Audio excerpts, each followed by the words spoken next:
बहुत सारे बच्चे कहते हैं प्रैक्टिस बुक कौन सी करें, किताब कौन सी करें। कितने लोगों का सवाल है ये कि किताब कौन सी करें, कौन सी प्रैक्टिस बुक करें।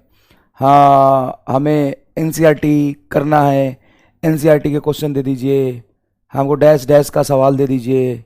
तो सुनो, बहुत सारे बच्चे जिनके 180 में से 180 आ रहे हैं, और बेटा 180 ही सब कुछ नहीं होता, 176 भी 180 ही मानते हैं। मान लो उसने एक सवाल छोड़ दिया या नहीं किया, तो तुम ये थोड़ी ना बोलोगे कि यार वो 180 नहीं है। 176, 175 और 170, ये जो भी 160 से 165 से ऊपर मार्क्स होते हैं, लगभग वो एक ही जैसा है। हाँ जी सर, एक ही जैसा है। और उनमें से कई बच्चों से मैंने बात किया और मैंने उनसे पूछा कि आपने कौन सी प्रैक्टिस बुक सॉल्व करी थी। उनका जवाब था कोई भी नहीं,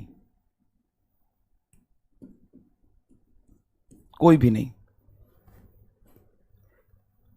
फिर क्या किया था सर? जो आपने पढ़ाया था वो हमने ढंग से पूरा पढ़ा, उसके सवाल किए और क्वेश्चन प्रैक्टिस करी। जी हां, कोई भी नहीं सर। एनसीईआरटी उसमें से 20% बच्चों ने, अब जो फैक्ट है वही बताऊंगा, 25% बच्चों ने बोला कि सर एनसीईआरटी के कुछ चैप्टर हमने पढ़े थे, जैसे थर्मोडायनेमिक्स, सेमीकंडक्टर एंड इस तरह के कुछ चैप्टर थ्योरेटिकल आते हैं, वो हमने पढ़े थे, बस वो हमने पढ़े थे। और जो 180 में से 180 ला रहे हैं, 170 ला रहे हैं, 165 ला रहे हैं, 176 ला रहे हैं, ठीक है ना, उनमें से एक भी बच्चों ने झूठ, बेटा जो पढ़ने वाला बच्चा होता है ना वो झूठ नहीं बोलता। झूठ तुम जैसे लोग बोलते हैं ना, जो यहां पे मंडरा रहे हो। 4 साल और ड्रॉप करोगे ना तब भी कुछ नहीं होगा। कोई बात नहीं। सुबह सुबह उठ के कोई बात नहीं, होता है। तो भाई कोई सिंगल प्रैक्टिस बुक कुछ नहीं करी, क्योंकि नोट्स में इतने सवाल हैं, इतने सवाल हैं, इतने सवाल हैं कि उसको बहुत अच्छे से कर लेना और रिवीजन कर लेना, ये तुम्हारे औकात से बाहर की बात है। और बहुत सारी अच्छी बातें गई कि देखो सर, सबसे बड़ी बात ये होती है कि जब हम क्वेश्चन करने जाएंगे तो कोई भी XY मॉड्यूल, XY किताब हम जब उठाएंगे तो उसमें कौन से क्वेश्चन हमें करने चाहिए, कौन से क्वेश्चन छोड़ देने चाहिए, इसको सेलेक्ट करने में और करने में इतना समय जाएगा ना कि सर दिक्कत बहुत हो जाता है। और आप जो क्लास में करा देते हो उससे कम से कम ये होता है ना कि वो रिलेवेंट है और वो हम कर लेंगे। ठीक है, ठीक है, समझ गया आया? तो एक भी बच्चों ने नहीं बोला, एक भी बच्चों ने, मतलब मैंने जितने से बात किया होगा, मैं ऐसा नहीं बोल रहा हूं कि किसी ने भी नहीं किया होगा, होगा 20-30% बच्चे होंगे, लेकिन मैंने जितनों से बात किया उसने बोला सिर्फ नोट्स, सिर्फ नोट्स एंड सिर्फ नोट्स। और मैं तुम्हें यह भी बता दूं बेटा, जितने सवाल मैं करा दूंगा ना, सबसे ज्यादा इंपॉर्टेंट होता है, मैं नहीं, कोई भी टीचर जो करा रहा होगा, कोई भी टीचर जो करा रहा होगा, वो बेटा सवाल वैसे लगाएगा, कराएगा जो बेसिक से एडवांस की तरफ जा रहा हो, नीट रिलेवेंट हो। कोई भी रैंडम ये सब चीजें उठाओगे तो दिक्कत होगा, पहली बात। दूसरी बात, तुम में से 90% बच्चों की औकात ही नहीं है कि मेरे नोट्स ढंग से पढ़ ले और उसको रिवाइज कर ले। मेरे नोट्स ढंग से पढ़ ले और उसको रिवाइज कर ले, नहीं है बेटा। कंसेप्ट जो शॉर्ट थ्योरी पर आते हैं उसको शॉर्ट नोट्स में साइड में लिखते चलना, और जो क्वेश्चन करा रहे हैं हम आपको उसको भी लिखते चलना। जो एक्स्ट्रा क्वेश्चन होगा ना वो मैं बता दूंगा, उसको मत लिखना। जब हम बात करेंगे रिपीटेशन क्वेश्चन, जब फिजिक्स में जाएंगे तो मैं बता दूंगा, लेकिन जहां पे मैं कह दूंगा लिखना है उसको लिखना ही है।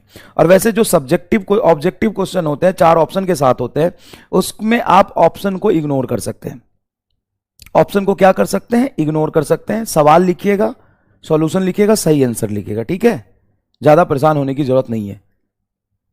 और वो सवाल जो लगे कि यार ये तो बहुत ईजी है, मैं कर लूंगा, ऐसा बिल्कुल भी नहीं होता। जब आप 1 सेकंड में कर लेते हो ना जो सवाल, वो छोड़ सकते हो, लेकिन जिस सवाल में थोड़ा सोचना पड़े, या जिस सवाल को आपने मेहनत से पढ़ के समझ के किया है, मेहनत से पढ़ के समझ के किया है, उसको जरूर लिखना।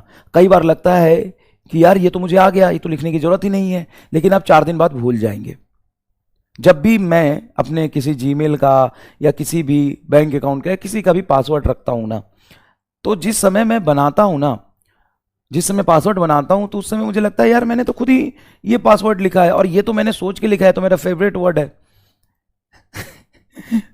तो ये पासवर्ड तो मैं कभी भूल ही नहीं सकता हूं, ये तो मैंने बनाया है, ये तो डिजिट मैंने रखा है। लेकिन 4 दिन बाद ही मैं भूल जाता हूं। तो कई बार ऐसा लगता है, कई बार ऐसा लगता है कि बेटा हमें ये याद रहेगा, लेकिन वो याद सच में नहीं रहता है। ठीक है, ठीक है। तो आप नोट्स अच्छे से कर लेंगे, ये आपकी बहुत बड़ी अचीवमेंट होगी बेटा, बहुत बड़ी अचीवमेंट होगी। हाँ, लेकिन कई लोग कहते हैं नहीं सर हमें तो मॉड्यूल करना ही है। करिए, कोई प्रॉब्लम नहीं है, करिए। लेकिन याद रखिएगा, सबसे पहले आपको मैं पहले भी बता चुका हूं कि क्लास नोट्स अच्छे से कंप्लीट कर लो। उसके बाद डीपीपी को लिखने की जरूरत नहीं है, उसका रफ में प्रैक्टिस कर लेना। उसके बाद मैंने आपको असाइनमेंट दिए हैं, आप ढंग से देखोगे, ढंग से देखोगे। एक बात बताओ, डीपीपी को मारो गोली, छोड़ो डीपीपी को, छोड़ो। क्लास नोट्स और असाइनमेंट मिला के मैंने बेसिक मैथ में कितने सवाल करा दिए होंगे? बोल, बेसिक मैथ में कितने सवाल करा दिए होंगे? ऑन एन आइडिया, मतलब on rough idea, rough idea. Basic math में क्लास नोट और असाइनमेंट, असाइनमेंट मैं इसलिए बोल रहा हूं कि मैं खुद बनाता हूं। असाइनमेंट मैं इसलिए बोल रहा हूं क्योंकि मैं खुद बनाता हूं असाइनमेंट।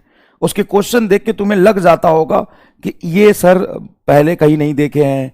90-70% सवाल में आपको क्रिएटिविटी दिखता होगा अगर आप थोड़े भी पढ़े लिखे होंगे तो ऑन एन एवरेज में कितने सवाल करा चुका हूंगा असाइनमेंट और क्लास नोट्स मिला के? तो असाइनमेंट ही मैंने दिए हैं शायद आपको 5, उसमें ऑन एन एवरेज 20 सवाल है, तो 100 सवाल तो असाइनमेंट के हो गए। 160 सवाल कह रहा है, नशे में है क्या रे गधा? 200 सवाल करा है, शर्म कर, शर्म कर। 5 तो असाइनमेंट है, ऑन एन एवरेज 15 सवाल भी मानेगा तो 70-80 सवाल तो असाइनमेंट के हैं। उसके बाद मैंने लेक्चर कितने लिए बेसिक मैथ के? 11। 11 में मैं हमेशा 20 सवाल 30 सवाल तो कराता हूं, तो 11 गुना मैं 20 ही लेता हूं, मिनिमम, मिनिमम लेता हूं मैं 20। तो ये हो गए तेरे 220 के आसपास। 220 और 80, 300 प्लस सवाल है, गिन के देख लेना। कह रहा है 150 करा है, 200 करा है, 300 से ज्यादा ही सवाल होंगे।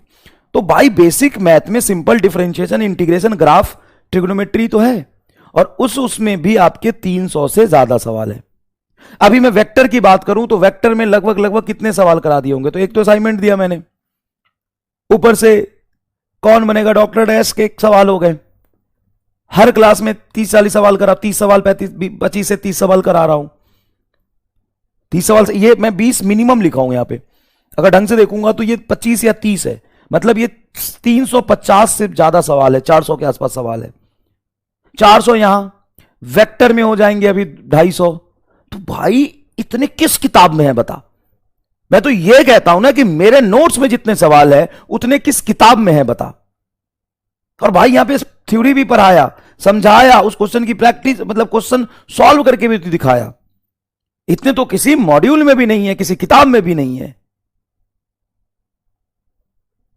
प्रैक्टिस करेगा, करना प्रैक्टिस, मना किसने किया? कर प्रैक्टिस, कर प्रैक्टिस। तो भाई प्रायोरिटी सेट कर लो। सुन लो, फिर से मैं बोल देता हूं, आज के बाद मुझे यह सवाल नहीं सुनना है किताब बता दो, कौन किताब कर लूं, ये कर लूं, वो कर लूं। सुन ले, पहले क्लास नोट्स पूरा कर ले, भरोसा कर, और क्लास नोट्स पूरा कर। बहुत कंटेंट, बहुत सवाल है सर, ठीक है। उसके बाद डीपीपी रेगुलर कर प्रैक्टिस के लिए। जो हम पढ़ते हैं डीपीपी में बहुत हाई लेवल के सवाल नहीं होते हैं, डीपीपी 4-5 मिनट में हो जाता है। उसके बाद असाइनमेंट जो मैं देता हूं उसको कर ले। इतना करने के बाद समय बचता है, जो करना है कर, मैं नहीं रोक रहा हूं। उसके बाद ये 3 करने के बाद तुमको कोई मॉड्यूल करना है, जरूर करना बेटा। जितना घिसोगे, जितना मेहनत करोगे ना, उतना इंप्रूवमेंट आएगा। और कोई टॉपर से हमें नहीं सीखना है। हमें किससे सीखना? हम एवरेज बच्चे हैं, हमको कॉलेज में जाना है, हमको, हमारा बुद्धि उतना तेज नहीं है, तो हमको मेहनत करना पड़ेगा बेटा, जरूर करना। मैं आपको रोक नहीं रहा, मैं आपको बिल्कुल नहीं रोक रहा बेटा। आपको जो किताब करना है आप करिए। इन तीनों के बाद आप किसी भी कोचिंग का मॉड्यूल करिए, पीडब्ल्यू का मॉड्यूल करिए, आप बिल्कुल करिए बेटा। प्रैक्टिस बहुत जरूरी है, हमें घिसना पड़ेगा। कई लोग होते हैं जिनका दिमाग बहुत तेज नहीं होता, वो बहुत ज्यादा प्रैक्टिस की डिमांड करता है, तो करो मॉड्यूल। उसके बाद आपको लग रहा है एससी वर्मा करना चाहिए, एससी वर्मा सर की किताब करिए, बहुत अच्छी किताब है। आपको लग रहा है कि नहीं सर मुझे एनसीईआरटी करना है, बिल्कुल एनसीईआरटी करिए, बहुत इंपॉर्टेंट है। और तीनों मत करिएगा, तीनों में से कोई एक चूज कर लीजिए। ऐसा भी नहीं है कि सर हम यहां से यहां जाएंगे, हवा टाइट हो जाएगी, तुम्हारी औकात इससे बाहर निकलने की नहीं है, तुम्हारी औकात इससे बाहर निकलने की नहीं। नहीं सर हमें एनसीईआरटी पंच करना है, आप एनसीईआरटी पंच करिए। आप सुनिए, प्लीज प्लीज सुनिए, ये कर लीजिए, ये कर लीजिए, ये कर लीजिए, उसके बाद 1 2 3 4, चार में से कोई एक चूज कर लीजिए, कोई चार में से एक चूज कर लीजिए और आगे बढ़ जाइए। हां, अब जो किताब लिख रहे हैं वो डैश बुक हमें करना है, कोई बात नहीं, इस पांचों में से कोई एक चूज कर लीजिए। देखिए जितना आप मल्टीपल सोर्स लाएंगे ना, आपको चीजें रिपीट होते ही दिखाई देगी, कोई फायदा नहीं है।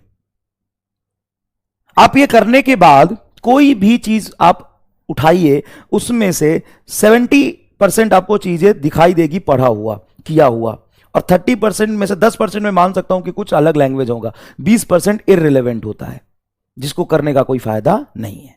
तो आपको क्या करना है, 1 2 3 और इनमें से कोई एक उठा लीजिए, PW module, SC Verma, NCERT, NCERT punch और डैश बुक।